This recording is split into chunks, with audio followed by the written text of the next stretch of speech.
అంటే ఫిబ్రవరి 7న హైదరాబాద్ లో జరగబోయే 1000 గొంతులు లక్ష డప్పుల కార్యక్రమాన్ని విజయవంతం చేసుకునే కార్యక్రమంలో భాగంగా ఈ కార్యక్రమానికి సంబంధించిన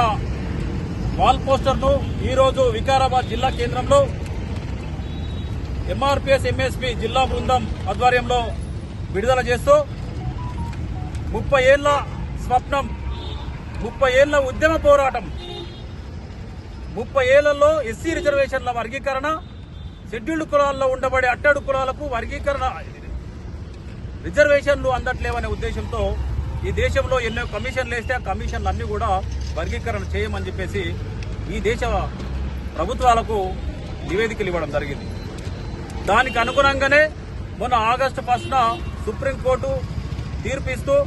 ఎస్సీ రిజర్వేషన్ల ప్రక్రియ ఆయా రాష్ట్రాలు తీసుకొని సత్వరం పరిష్కరించాలని చెప్పేసి జడ్జిమెంట్ ఇస్తే ఈ తెలంగాణ రాష్ట్ర ముఖ్యమంత్రి రేవంత్ రెడ్డి గారు నిండు అసెంబ్లీ సాక్షిగా ఈ దేశంలోనే మొట్టమొదటిసారిగా మేమే దీన్ని వర్గీకరణను అమలు చేసి సుప్రీంకోర్టు జడ్జిమెంట్ను అమలు చేసి మాదిగలకు సామాజిక న్యాయాన్ని అందజేస్తాం, వర్గీకరణను సత్వరం పరిష్కరిస్తామని చెప్పేసి హామీ ఇవ్వడం జరిగింది. అయితే సాక్షాత్తు ఈ దేశాన్ని, ఈ రాష్ట్రాన్ని ఒక బలమైనటువంటి సామాజిక వర్గమైనటువంటి రెడ్డి సామాజిక వర్గము ఈ రాష్ట్రానికి ముఖ్యమంత్రిగా ఉంటే ఆయననే 2 అడుగులు వెనుక వేసే విధంగా ఉమ్మడి రిజర్వేషన్ అనుభవించిన వెంకటస్వామి కుటుంబం, ఉమ్మడి దళితులకు సంబంధించిన నిధులను వాడుకున్నటువంటి ఇప్పటి వరకు అనుభవించినటువంటి వెంకటస్వామి కుటుంబం మరియు మల్లు కుటుంబము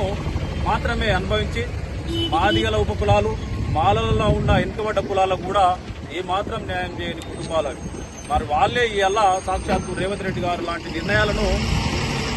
అడ్డుకట్ట వేసి ఆపేస్తారంటే ఏ విధంగా వాళ్ళు ఎదిగిర్రు ఒకసారి మనం అర్థం చేసుకోవచ్చు. రాజకీయంగా, ఆర్థికంగా వాళ్ళ పలుకుబడితో సుప్రీంకోర్టు రిజల్ట్ను సైతం ఆపేసే సత్తా ఉన్నదంటే వాళ్ళు అడ్డుకట్ట ఈ రిజర్వేషన్లకు ఏ విధంగా వేస్తున్నారో అడ్డు తొలగించాలంటే గౌరవ శ్రీ మందం కృష్ణమాది గారు ఇచ్చిన పిలుపు మేరకు ఈ నెల 7న